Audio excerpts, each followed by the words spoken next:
죄를 지으면 법에 따라 반드시 죄의 대가를 받는 것이 당연합니다.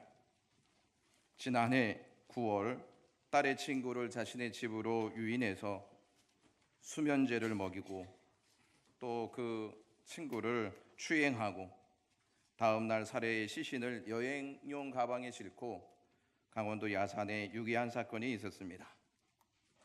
또한 자기 아내를 성매매하도록 알선하였고 그 장면을 몰래 촬영한 혐의를 받고 있었던 사람이 있었습니다. 자기의 계부가 아내를 성폭행했다 이렇게 경찰에 허위 신고까지 한 사람이 있었습니다.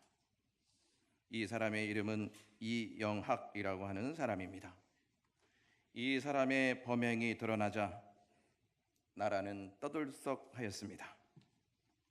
법에 따라 1심에서 그는 사형 선고를 받게 되어집니다. 하지만 2심에서는 무기징역으로 선고받았습니다. 그는 평생 자신이 지은 죄를 안고 감옥에서 살아야만 합니다. 죄인과 감옥하면 서로 분리해서 생각해 볼 수 있는 개념이 아니고 하나로 볼 수밖에 없는 개념인 것을 저와 여러분들은 잘 알 것입니다. 죄인은 감옥에서 죄값을 치러야 하는 것이 마땅합니다.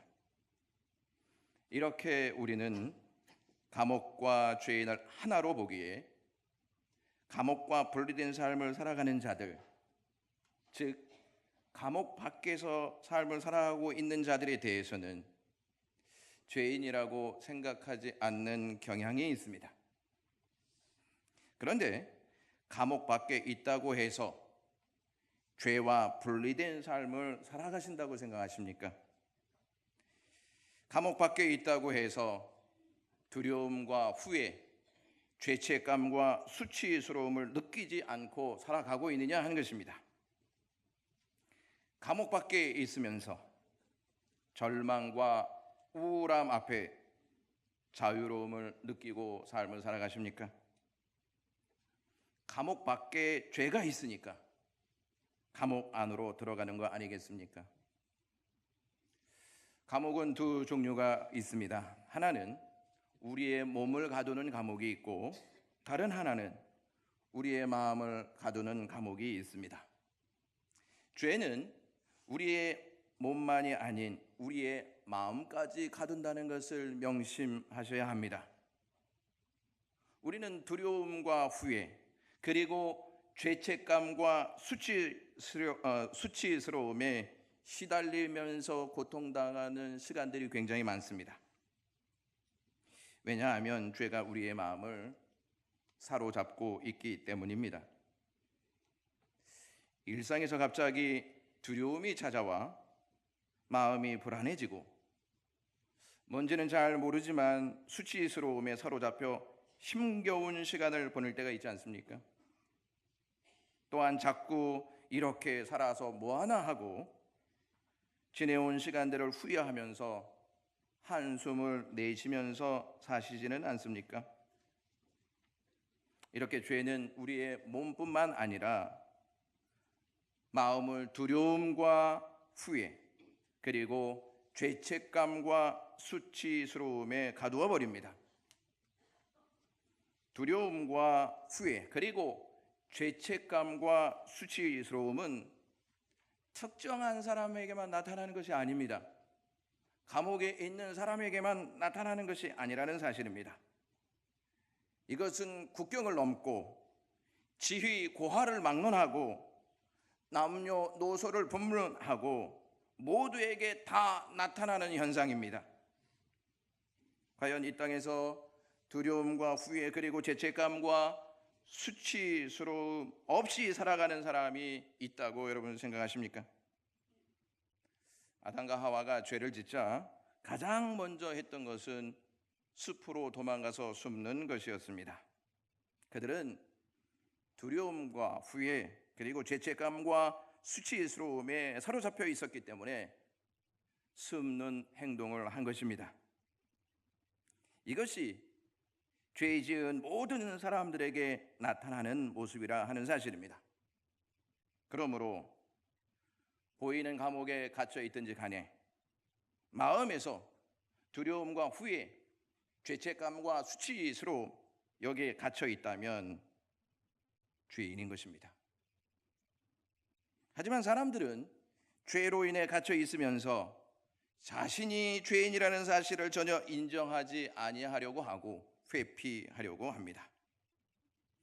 우리가 죄인이라는 사실을 인정하지 않으면 또 다른 죄를 짓게 됩니다.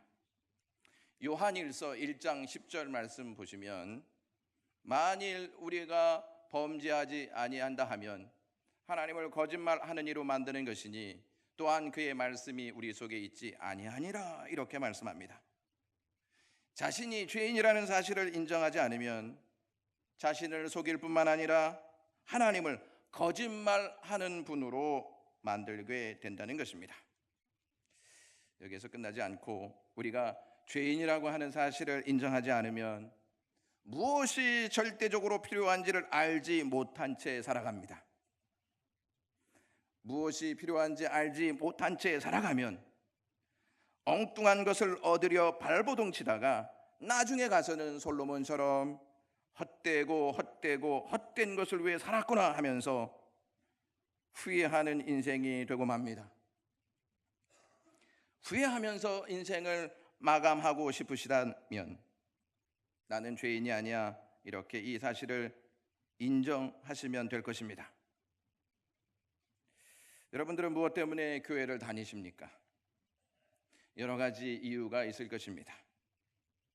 애군을 막아내고 축복과 형통을 받기 위해서, 삶의 돌파구를 찾기 위해서, 지루한 삶을 극복하기 위해서 교회를 다니시는 분들도 있을 것입니다. 어릴 적부터 교회를 다니다 보니 그것이 삶의 한 부분이 되었기 때문에 교회를 다니시는 분들도 있을 것입니다.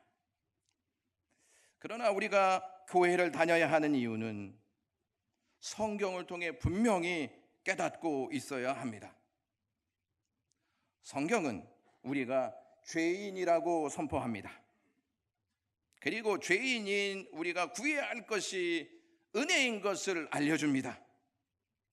그러므로 우리가 교회를 다녀야 하는 이유는 다른 데 있지 않고 우리 자신이 죄인이기 때문에 하나님 앞에 나가서 은혜를 구하는 삶을 살아야 하는 존재인 것을 깨닫고 하나님 앞에 나오는 것입니다. 이것을 모르고 교회를 다닌다면 우리는 헛걸음치고 있는 것입니다. 오늘 본문은 이스라엘 두 번째 왕인 다윗이 쓴 시입니다. 이 시를 통해서 다윗은 자신이 누구이고 무엇이 절대적으로 필요한 존재인지를 우리에게 알려줍니다. 이 시를 언제 썼는지 표제를 보면 좀 알 수 있는데요. 여러분 성경 보시면 1절 위에 표제가 있습니다. 다윗의 시, 인도자를 따라 부르는 노래. 다윗이 밧세바와 동침한 후 선지자 나단이 그에게 왔을 때 이때 썼다 하는 내용을 우리에게 알려주고 있습니다. 다윗은 밧세바와 동침한 후에도 자기가 죄를 졌다 하는 사실을 인식하지 못하고 있었습니다. 그런데 나단 선지자가 그에게 와서 죄를 폭로했을 때 그제야 비로소 자신이 어떠한 존재인지를 알게 되었습니다. 오늘 본문 1절과 2절과 3절과 4절과 5절 말씀에 보면 내 죄악, 2절에 나의 죄악과 나의 죄, 3절에 내 죄 이렇게 말씀하고 있고 4절에 내가 주께만 범죄하였습니다. 5절에 내 죄악이 이렇게 자신이 죄인임을 분명히 고백하고 있다는 것입니다. 다윗은 내가 죄인입니다 이렇게 고백할 때 두리뭉실하게 대충 표현하지 않았습니다. 다윗은 자신의 죄에 대해서 세 단어를 통해서 구체적으로 어떠한 죄를 지었는지를 우리에게 전달합니다. 1절에 보시면 하나님께 자기의 죄악을 없애주시옵소서 이렇게 고백합니다. 그리고 2절에 자기의 잘못에서 말끔히 씻어주시며 자기의 죄에서 정결케 해주시기를 간구합니다 이렇게 고백합니다. 1절에 나와 있는 이 죄악은 히브리 말로 페샤라고 하는 히브리 말인데 반역이라는 단어입니다. 나는 하나님의 뜻에 반대된 행동을 하였던 존재입니다. 그러한 죄를 지은 존재입니다. 이것을 밝히고 있다는 것이죠. 내가 밧세바와 동침한 사건은 하나님과 반대된 행동이었습니다. 이 사실을 이 다윗이 시인하고 있는 것입니다. 나는 하나님의 뜻에 어긋난 행동을 한 죄를 지은 자입니다. 이것을 고백하고 있다는 것입니다. 간음하지 말라 하신 하나님의 명시적인 명령을 어긴 것입니다. 2절에서 죄악이라고 하는 말이 아본이라고 하는 히브리 말을 썼습니다. 아본이라고 하는 말은 남에게 해악을 끼치는 행동을 의미합니다. 사람 대 사람에게 해악을 끼쳤던 행동을 이야기하는 것이죠. 우리아와 밧세바 그리고 요압과 이스라엘 백성들에게 해악을 끼치면서 죄를 지었던 존재가 나입니다. 이것을 고백하고 있는 내용이 2절에 담긴 아본이라고 하는 단어 속에서 그것을 알 수 있습니다. 마지막으로 2절 끝에 있는 죄는 하타트라고 하는 히브리 말인데 나는 하나님이 제시하신 올바른 길에서 벗어났습니다. 나는 내 삶 속에서 내가 원하는 길로 나아갔는데 내가 원하는 이 길은 하나님께로부터 너무 많이 벗어난 죄악이었습니다. 이렇게 고백하고 있습니다.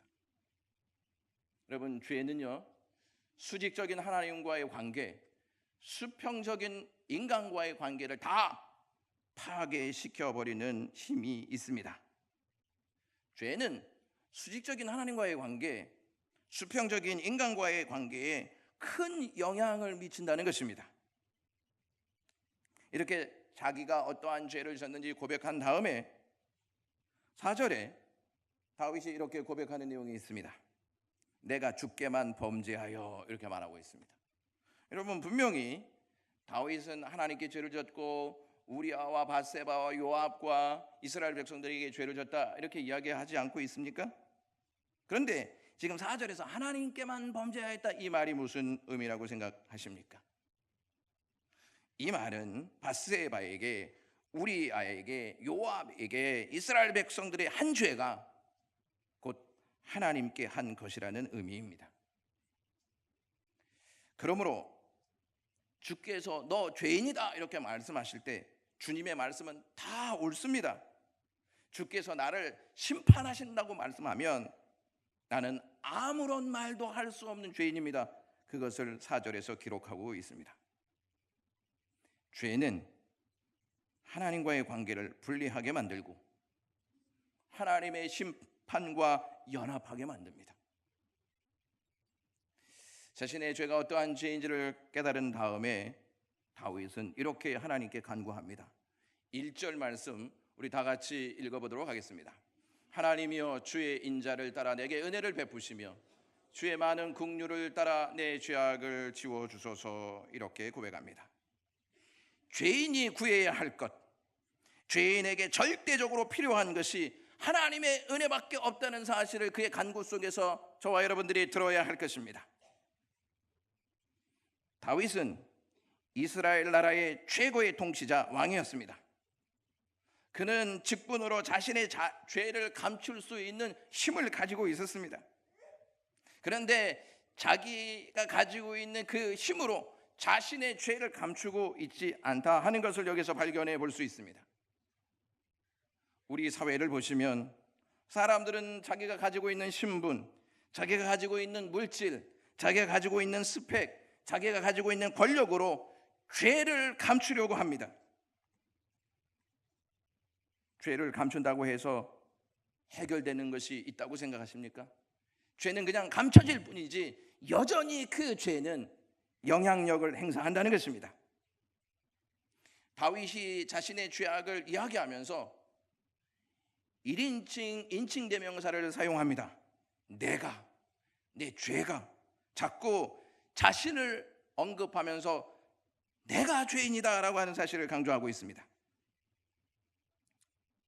밧세바하고 간음한 후에 자신의 죄를 깨닫지 못하고 있었습니다. 자신의 죄를 깨닫지 못하고 있었던 다윗에게 하나님은 나단 선지자를 보냅니다. 그래서 나단 선지자가 비유를 딱 들으면서 이 다윗의 죄를 폭로합니다. 비유는 이런 것이었습니다. 어떤 행인이 있었습니다. 그래서 부자를 찾아갔습니다. 부자는 자기에게 온 행인을 대접하기 위해서 양 한 마리를 잡아서 식탁에 올렸습니다. 그런데 그 양은 부자의 것이 아니고 암양 새끼 한 마리밖에 없었던 가난한 자의 것이었습니다. 그 사람의 것을 빼앗아서 이 사람을 대접했습니다. 이러한 비유로 이 나단 선지자가 이야기를 했습니다. 이 이야기를 듣고 다윗은 분노하면서 그 일을 행한 사람, 그 일을 행한 그 사람을 마땅히 죽일 것이다, 이렇게 선포합니다. 다윗의 이야기를 듣고 나단 선지자가 당신이 그 사람입니다, 이렇게 충격적인 말을 건넵니다. 이 시대에 다른 사람의 죄에 대해서는 분노하고 있지만 자신의 죄에 대해서는 전혀 생각하지 않고 감추고 있는 현실적인 모습을 보면서 우리도 죄인인 것을 좀 깨닫고 하나님 앞에 나와야 되지 않겠습니까? 우리가 얼마나 무지하냐면 우리가 스스로 지은 죄조차 알지 못한 채 살아간다는 것입니다. 그래서 하나님은 우리가 지은 죄가 얼마나 큰지를 성경을 통해서 알려주시고 있는 것입니다. 이 시대에 하나님이 보는 앞에서 죄를 짓는 사람이 누구냐고 사람들이 말한다면, 하나님 앞에서 이 시대에 죄를 짓고 살아가는 사람이 누구냐고 묻는다면 성경은 당신이 그 사람입니다 라고 말할 것입니다. 다윗은 자신이 왕이었지만 자신에게서 죄가 흘러나왔음을 알게 되었습니다. 문제는 왕이었지만 자신의 죄를 스스로 해결할 수 없다는 것입니다. 저와 여러분들이 죄를 지어놓고 스스로 죄를 해결할 수 없는 무능력한 존재인 것을 잘 아시지 않습니까? 이것을 잘 알고 있었던 다윗은 하나님께 은혜를 베풀어 달라고 간구하고 있습니다. 다윗이 쓴 시편을 보면요, 끊임없이 이야기하고 있는 내용이 있습니다. 계속해서 간구하고 있는 내용이 있습니다. 한번 화면을 띄워주시면요, 4장 1절에 내게 은혜를 베푸소서, 6장 2절에 내게 은혜를 베푸소서, 9장 13절, 25장 16절, 26장 11절, 30장 10절, 31장 9절, 33장 22절, 36장 10절, 41장, 또 오늘 본문에서도 마찬가지로 은혜를 베풀어 달라고 간구하고 있습니다. 자신이 죄인인 것을 알면 무엇을 구해야 하는지 정확히 알게 되어진다는 것입니다. 내가 죄인인지를 알면 하나님, 나에게는 절대적으로 필요한 것이 은혜밖에 없습니다, 이것을 간구하게 될 것입니다. 저는 성경을 읽으면서 다윗에 대한 묘사 중에 이해하지 못하는 대목이 있었습니다. 사도행전 13장 22절 보시면 내가 이새의 아들 다윗을 만나니 내 마음에 맞는 사람이라, 이 대목 있지 않습니까? 이 대목이 잘 이해가 되지 않습니다. 어떻게 다윗이 하나님의 마음에 맞는 사람이라고 할 수 있습니까? 그의 충신 우리아의 아내 밧세바를 전쟁 중에 취하였던 인물이 다윗 아니겠습니까? 그리고 그의 남편 우리아를 전쟁 중에서 제일 앞으로 나오게 해서 죽게 한 장본인이 다윗 아니겠습니까? 그런 자를 어떻게 하나님은 내 마음에 맞는 자라고 성경에 남겨놓을 수 있겠습니까? 저는 다윗을 가르쳐서 내 마음에 맞는 자라고 하는 부분이 나오면 마음이 불편해졌습니다. 그가 한 짓을 하나님께서 다 아실 텐데 어떻게 하나님 마음에 맞는 자라 할 수 있지? 이 마음 때문에 마음이 너무나 불편했습니다. 물론 이렇게 말씀하신 것은 다윗이 죄를 짓기 전에 하신 것입니다. 하지만 하나님이 다윗이 죄를 지을 것을 몰랐을까요? 아셨습니다. 아셨다면 굳이 그런 내용을 성경에 남기시지 않아도 되지 않겠습니까? 오늘 5절 말씀 보시면 이러한 말씀이 있습니다. 내가 죄악 중에서 출생하였으며 어머니가 죄 중에서 나를 잉태하였나이다. 하나님은 죄악 중에서 다윗이 잉태한 사실을 알고 있었습니다. 이미 어머니의 뱃속에서부터 나올 때 그가 죄인이라고 하는 사실을 알고 있었습니다. 그런데 어떻게 하나님은 이 다윗을 내 마음에 합한 자냐 이렇게 말씀하실 수 있냐 하는 것이죠. 불편한 마음을 갖고 있었던 저는 시편을 읽다가 불편한 마음이 사라졌습니다. 그리고 하나님이 이것을 남겨놓으신 이유를 알게 되었습니다. 다윗이 하나님의 마음에 맞는 자가 될 수 있었던 것은 그가 놀라운 업적과 공로가 있었기 때문이 아니었습니다. 그가 하나님 마음에 합한 자가 될 수 있었던 것은 하나님이 어떠한 분인지 알고 은혜를 구했기 때문에 하나님 마음에 합한 자다 이렇게 말씀하고 있다는 사실입니다. 하나님은 어떠한 분이시냐면 인자하신 하나님이십니다. 하나님이 어떠한 분이시냐면 긍휼이 많은 하나님이십니다. 하나님은 어떠한 분이시냐면 우리에게 은혜를 베푸시는 하나님이시라고 하는 사실입니다. 그래서 다윗은 이것을 붙잡고 이 하나님 앞에 비록 자기 자신이 죄인이다 할지라도 이것이 나를 덮을 때 나는 용서받을 수 있어 이러한 믿음이 있었다는 것이죠.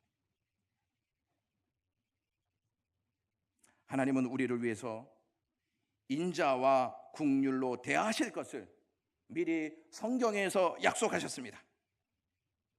다윗은 자신의 죄보다 하나님의 은혜가 더 크다는 사실을 알고 있었습니다. 그리고 그것을 신뢰했습니다.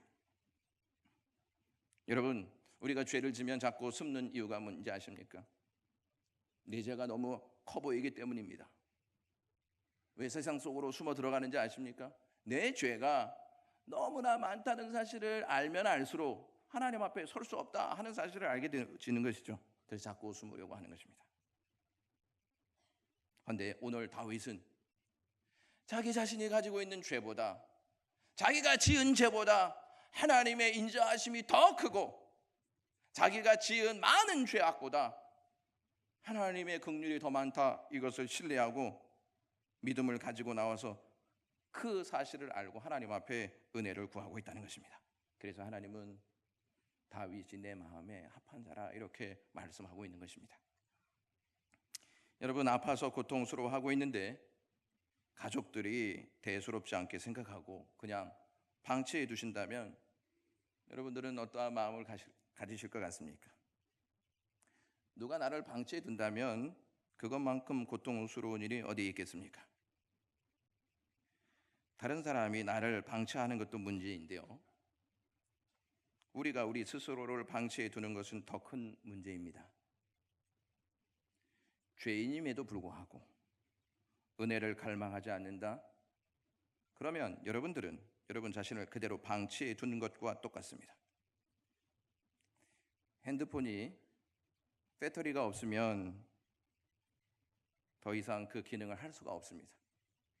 그래서 우리는 그걸 너무 잘 알고 있기 때문에 핸드폰에 배터리가 없으면 여기저기를 찾아서 그것을 충전하려고 합니다. 핸드폰 배터리가 없으면 나 이제 더 이상 쓰지 않을 거야 하고 이렇게 방치해 두시는 분이 있습니까? 그렇지 않지 않습니까? 충전하기 위해서 눈을 부릅뜨고 여기저기를 뒤적이지 않습니까? 그런데 왜 우리는 죄 가운데 그냥 방치해 두는 삶을 살아가고 있냐 하는 것입니다. 내가 죄를 지었는데 그 죄진 상태에 왜 그렇게 나를 하나님 앞에 내세우지 않고 죄 가운데 방치해 두는 삶을 살아가고 있느냐 하는 것입니다. 우리는 죄인임을 알아도 섣불리 하나님 앞에 내 죄를 꺼내놓고 용서해 달라고 기도하지 못할 때가 많습니다. 내 죄가 너무 크기 때문이죠. 내 죄가 너무 많아 보이기 때문입니다. 그것을 믿게 되면 우리는 하나님 앞에 나와서 우리의 죄를 가지고 용서를 구하는 기도하지 않습니다. 부모가 힘들어도 자녀를 키우는 이유가 있습니다. 부모가 힘들어도 자녀를 잘 양육하는 이유가 있습니다. 여러분 자녀들이 여러분들의 말을 잘 듣습니까? 하라고 하는 대로 행동합니까? 말 잘 듣지 아니하고 속썩이는 자녀들이 많이 있을 것입니다. 그럼에도 불구하고 힘들고 어려워도 자녀를 왜 키우십니까? 자녀들이 전혀 잘못하지 못해서 그 자녀들을 그렇게 키우시는 것입니까? 부모의 사랑 때문에 키우는 것입니다. 부모의 사랑이 더 크기 때문에 키운다는 것이죠. 내 죄보다 하나님의 사랑이 더 크기 때문에 우리를 용서하시는 은총을 베푸시는 것입니다. 예수님의 제자 중에 유다라고 하는 제자가 있었습니다. 은 30에 예수님을 팔았습니다. 판 다음에 이 유다는 스스로 목숨을 끊었습니다. 왜 목숨을 끊었냐면 자신의 후회를 감당할 수 없었기 때문이었습니다. 내가 예수님을 팔았어. 이 죄가 너무 커. 나는 이제 어떻게 하면 삶을 살아갈지를 도저히 몰라. 내 죄는 내가 감당할 수 없어. 이 죄가 너무 강력하기 때문에 나는 용서받을 수 없을 거야. 그 생각 때문에 자살했습니다. 유다는 하나님의 구속의 은혜보다 자신의 후회가 더 크다고 확신했기 때문에 스스로 목숨을 끊었던 것입니다. 다윗은 자신이 죄를 진 다음에 자기가 죄인인 것을 알고 하나님 앞에 나와서 자신의 죄를 다 쏟아놓았습니다. 회개했다는 말이죠. 회개가 어떠한 힘이 있는지 요한 크리소스톰이라고 하는 사람이 이렇게 이야기했습니다. 죄의 불이 아무리 강력해도 그 불은 적은 눈물로도 꺼진다. 눈물은 죄의 용광로에 불을 끄며 죄의 상처를 닦아주기 때문이다. 이렇게 말했습니다. 하나님 앞에 회개하면서 흘렸던 이 다윗의 눈물이 우리에게 어떠한 모습으로 비춰지는지를 한번 생각해 보시면 좋을 것 같습니다. 죄는 우리의 삶의 의미, 기쁨, 그리고 소망을 완전히 말리고 혼돈케 해서 살아갈 힘을 소진하게 만듭니다. 그런 우리는 회복되어야만 하는데, 그런 우리가 회복될 수 있는 유일한 길은 하나님께 우리의 죄를 가지고 나와서 하나님의 은혜를 구하는 방법 외에는 없습니다. 우리는 하나님을 믿는다고 하면서 하나님의 무엇을 믿는지조차 알지 못하고 나는 하나님을 믿어 이렇게 이야기하는 분들이 많이 있습니다. 하나님을 정확히 알면 세상으로 도망가지 않습니다. 하나님을 정확히 알면 숨어버리지 않습니다. 하나님을 정확히 알면 죄가 있어도 그 인자하신 하나님 앞에, 그 긍휼하신 하나님 앞에 그 죄를 가지고 나와서 은혜를 구한다는 것입니다. 은혜를 구하지 않고 은혜로 우리의 삶을 채우지 않는다면 우리는 우리를 그냥 방치해 두는 삶을 사는 것과 똑같습니다. 은혜를 갈망하지 않는 자는 자신이 죄인이라는 사실을 인정하지 않는 자이고, 자신이 죄인이라고 인정하지 않는 자는 나는 은혜 없이도 충분히 잘 살 수 있어, 이러한 교만한 자세로 삶을 살아가는 것입니다. 오래전에 영국에서 비교 종교학 회의가 있었습니다.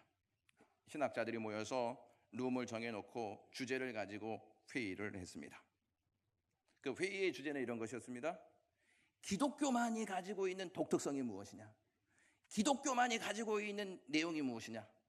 이것을 같이 토론하는 시간들이었습니다. 어떤 사람은 성육신이, 그러니까 예수님이 몸으로 이 땅에 오셨다, 기독교만이 가지고 있는 독특성 아니냐, 이렇게 이야기했습니다. 근데 어떤 사람이 다른 종교도 신이 인간이 되어서 이 땅에 내려왔다는 이야기들을 합니다. 그래서 그게 꼭 기독교만이 가지고 있는 독특성이냐, 이렇게 말할 수 있습니까? 이렇게 이야기한 사람들도 있었습니다. 부활, 이게 기독교만이 가지고 있는 독특성 아닙니까? 이렇게 말한 사람이 있었습니다. 어떤 사람이 죽은 자가 환생하는 기사, 다른 종교에도 있지 않습니까? 이러한 토론이 막 열리고 있었습니다. 근데 C.S. 루이스라고 하는 분이 방을 잘못 찾아 들어가서 여기에서 나누는 주제가 뭡니까? 이렇게 물었습니다. 그러자 그 사람들이 이렇게 이야기했습니다. 세계적인 종교 중에 기독교만이 가질 수 있는 독특성에 대해서 우리가 같이 이야기를 나누고 있습니다. 그것을 찾고 있는 중에 있습니다. 이렇게 이야기했습니다. 그래서 C.S. 루이스가 이렇게 얘기했습니다. 그것은 쉽죠. 은혜 아닙니까? 기독교만이 가지고 있는 독특성은 은혜입니다. 이것을 이야기했습니다. 신학자들이 막 토론한 결과 결론을 이렇게 내렸습니다. 한번 보시면 좋을 것 같습니다. 하나님의 사랑이 값없이 그리고 아무 조건 없이 우리를 찾아온다는 개념은 인간의 본성과는 상반되는 것이다. 불교의 고행, 힌두교의 업보, 유대교의 율법, 이슬람의 법조는 모두 인간의 노력으로 인정받는 길을 제시하고 있지만 감히 하나님의 사랑을 무조건적인 것으로 만드는 것은 기독교밖에 없다. 이렇게 말하고 있습니다. 유일하게 은혜로 대하시는 종교는 기독교밖에 없다. 이 사실을 알려주고 있습니다. 여러분과 제가 구원받았는데 무엇이 여러분과 저를 구원했다고 여러분 생각하십니까? 여러분들의 공로와 여러분들의 업적과 여러분들의 경력이 구원으로 여러분들을 이끄셨다고 생각하십니까? 은혜 아니면 우리는 절대 하나님 앞에 설 수 없는 존재입니다. 교회 공동체는, 아니 저와 여러분들은 은혜를 항상 추구해야 합니다. 은혜를 사모하지 않거나 은혜를 구하지 않으면 어떻게 되는지 히브리서 12장 15절은 말씀하고 있습니다. 제가 현대인 성경으로 읽어드리겠습니다.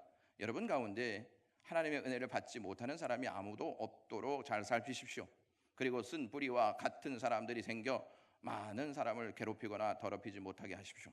이 말은 무슨 말이냐면 은혜가 없으면 쓴뿌리만 나는데 히브리 문화에서 쓴뿌리는 독성을 가지고 있는 식물로 표현합니다. 그러니까 은혜가 없으면 저와 여러분들은 죄의 독성을 뿜어내는 존재가 된다는 것입니다. 교회에 은혜가 없으면 독성을 뿜어내는, 사람들을 괴롭히고 사람들을 힘들게 만드는 악한 역사가 있을 것이다 하는 내용을 히브리서에서 밝히고 있습니다. 여러분, 그 다윗이 1절에서 하나님의 인자, 하나님의 은혜, 하나님의 긍휼을 부여잡고 하나님 앞에 자기의 죄를 용서해 달라고 기도하고 있습니다. 이 세 단어가 언제 사용되어지는 단어냐면 하나님이 언약하실 때 사용하였던 단어입니다. 언약하실 때. 그러니까 인자라는 말은 헤세드라고 하는 말입니다. 언약이 이루어질 때까지 무조건적으로 사랑하여서 그를 건진다는 뜻입니다. 이게 헤세드라고 하는 단어입니다. 두 번째, 이 긍휼이라고 하는 단어는 라함이라고 하는 단어인데요. 라함은 여자의 자궁이라고 하는 단어에서 나왔습니다. 보호하고 보살피는 기능을 하는 것이 자궁 아니겠습니까? 그러니까 하나님께서는 언약을 이루시기 위해서 계속 사랑하시고 언약을 이루시기 위해서 우리를 보호하시고 우리에게 은총을 더하신다는 이야기입니다. 다윗은 이것을 붙잡았습니다. 하나님은 우리에게 언약하신 분이시다. 하나님은 언약 속에서 우리를 붙잡고 계시다. 그래서 내가 비록 죄가 있지만 이 죄를 하나님께서 용서하실 것이다. 이것을 말씀하고 있다는 것이죠. 여러분, 이스라엘 백성들이요 고통 중에 있었습니다. 바벨론에 의해서 힘든 삶을 살아가고 있었습니다. 그때 하나님께 뭐라고 항의했는지 아십니까? 말라기 1장 2절의 말씀을 보시면 이러한 내용이 기록되어 있습니다. 여호와께서 이르시되 내가 너희를 사랑하노라 하나 너희는 이르기를 주께서 어떻게 우리를 사랑하셨나이까 하는도다. 하나님이 우리를 사랑하신다고 말씀해 놓고 지금 이렇게 고통받는 거 이게 뭡니까? 정말 우리를 사랑하시는 것입니까? 이렇게 항의하고 있다는 것이죠. 여러분들 그렇지 않습니까? 상황이 좀 힘들고 어려우면 하나님 정말 우리를 사랑하시는 거 맞습니까? 우리가 이렇게 가난하게 살고 우리가 힘겹게 살고 눈물 흘리면서 사는데 하나님이 우리를 사랑하시는 것 그게 맞습니까? 이렇게 항의하시지 않냐 하는 것이죠. 그러한 우리들에게 하나님께서 이렇게 답변하십니다. 요한복음 3장 16절입니다. 다 같이 읽어보도록 하겠습니다. 하나님이 세상을 이처럼 사랑하사 독생자를 주셨으니 이는 그를 믿는 자마다 멸망하지 않고 영생을 얻게 하려 하심이라. 내가 너희들에게 보여줄 사랑은 독생자를 주고 그 독생자를 통해서 인자가 무엇인지 긍휼이 무엇인지 은혜가 무엇인지를 알게 하는 것이라고 하나님께서 말씀하고 있습니다. 다윗은 하나님께 자신의 죄만 용서해 주시는 은총이 있다고 믿지 않았습니다. 인류의 죄를 위해서 인자를 가지고 긍휼을 가지고 오실 은혜스러운 예수 그리스도가 이 땅에 오실 것이라고 믿었습니다. 그리고 그것을 확실히 의지했습니다. 은혜가 더 크다라고 하는 책이 있습니다. 그 책의 내용을 여러분들에게 말씀드리고 설교를 마감하려고 합니다. 테드라고 하는 청년이 있었습니다. 18살이었는데 대학교를 다니고 있었습니다. 크리스마스가 되어서 집으로 와서 이제 알바를 했습니다. 아르바이트를 했습니다. 근데 저녁이 늦게 되었는데 이 아들이 오지 않는 것입니다. 어머니가 너무 놀라서 수소문해 보았는데 교통사고로 죽었다는 것입니다. 너무너무나 충격적이었습니다. 근데 어떻게 교통사고가 일어났냐면 음주한 청년이 차를 몰고 가다가 정면으로 이 아들의 차를 박은 것입니다. 근데 그 음주한 청년은 살고 그 아들은 죽은 것입니다. 법정에 서게 되었습니다. 근데 이 청년은 나는 술을 먹지 않았습니다. 나는 잘못이 없습니다. 이렇게 계속 자기의 주장을 토로했습니다. 법원은 그것을 받아들이고 이 사람을 집행유예로 풀려주었습니다. 자유인이 된 것이었습니다. 어머니의 마음은 어떨 것 같습니까? 보복하고 싶은 마음이 생기지 않겠습니까? 내 아들을 죽인 저 사람은 자유인이 되고 내 아들은 죽었어. 보복하고 싶은 마음이 있었습니다. 그런데 그 사람은 어떤 사람이냐면 그리스도인이었습니다. 그래서 자신의 문제를 가지고 나와서 하나님 어떻게 하면 좋겠습니까? 이 문제를 어떻게 하면 좋겠습니까? 이렇게 고백했습니다. 그러자 들려오는 음성이 있었습니다. 죄 없는 내 아들도 죽었다. 내 아들이 너희들의 죄 때문에 죽었다. 그리고 내 아들은 너희들을 용서했다. 이러한 음성이 들려왔습니다. 그래서 이 어머니는 자기 아들을 죽인 이 청년을 돌보기로 작정하였습니다. 용서해 주기로 작정했습니다. 이 아들은 어떠한 아들이었냐면 결손 가정에서 자란 아들이었습니다. 결손 가정에서 자랐기 때문에 너무 힘들었습니다. 그래서 알코올을 먹으면서 알코올 중독에 걸려 있었습니다. 그래서 이 사람이 이제 감옥에도 가게 되었는데 이 어머니가 계속 감옥에 찾아가서 사랑을 주고 이 아들에게 무엇을 이야기했냐면 예수님을 이야기했습니다. 그리고 이 사람을 자기의 아들로 삼았습니다. 그리고 이 아들을 어느 날 교회로 데리고 갔습니다. 그리고 죽은 아들의 아버지가 이 사람에게 세례를 베풀었습니다. 이 아버지와 이 어머니는 하나님의 인자하심, 하나님의 긍휼하심이 내 상처보다 더 크다는 것을 알았습니다. 그래서 그 은혜를 인자와 긍휼을 알지 못하는 그에게 흘려 보냈던 것입니다. 사랑하는 성도 여러분, 은혜를 받았다면 우리의 삶 속에서 이러한 은혜를 흘려 보내야 하지 않겠습니까? 기도하겠습니다.